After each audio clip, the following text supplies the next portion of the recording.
અંકલેશ્વર જીઆઈડીસીના રહેણાંક વિસ્તારોમાં રસ્તે રખડતા ઢોરના ત્રાસ બાદ નોટિફાઈડ એરિયા ઓથોરિટી હરકતમાં આવ્યું છે અને સપ્તાહમાં બીજી વખત રસ્તે રખડતા ઢોરને પકડવાની ઝુંબેશ હાથ ધરવામાં આવી હતી।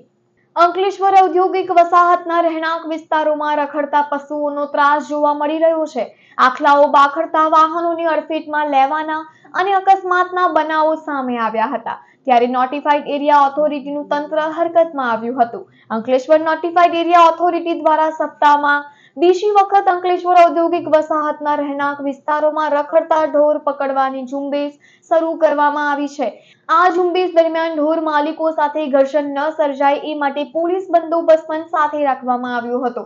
આજની ડ્રાઈવ દરમિયાન કુલ 11 પશુને પકડી તેને ભરૂચ પાંજરાપોળ ખાતે ખસેડવામાં આવ્યા હતા।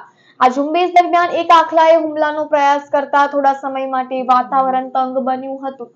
અંકલેશ્વર નોટિફાઈડ જીઆઈડીસી રહેણાંક વિસ્તારોમાં ઘણી બધી ફરિયાદો આવે છે રખડતા પશુઓને સંદર્ભે કે રાહદારીઓ પર હુમલા કરે છે, પણ જ્યારે જીઆઈડીસી તરફથી રખડતા પશુની ડ્રાઈવ કરવામાં આવે છે તે દરમિયાન સિક્યુરિટી ગાર્ડ તરફથી કડક સૂચના અને આદેશ આપવામાં આવે કે ભાઈ આ રાહદારી રસ્તો હાલ પૂરતો બંધ રાખવામાં આવે, તેમ છતાં કેટલાક અણસમજુ કે પોતાની જાતને મહાન સમજનાર મહિલાઓ વર્ગ પણ પોતાના બાળકોને લઈને આ હુકમનો અવગણના કરીને પશુ ડ્રાઈવ ચાલતી એ વખતે વચ્ચેથી એક્ટિવા પસાર કરે છે, જે જાન માટે બહુ ખતરો છે।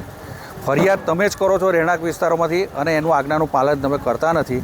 સુરક્ષાની અપેક્ષા જીઆઈડીસી પાસેથી રાખો। જીઆઈડીસીના કર્મચારી, સિક્યુરિટી સ્ટાફ અને એજન્સીઓ વારંવાર રજૂઆત કરવા છતાં કોઈપણ જાતનું આ લોકો આદેશનું પાલન કરતા નથી। આમાં મોટી જાનહાનિ થઈ શકે એની જવાબદારી પોતાના વાહન ચાલકોની રહેશે।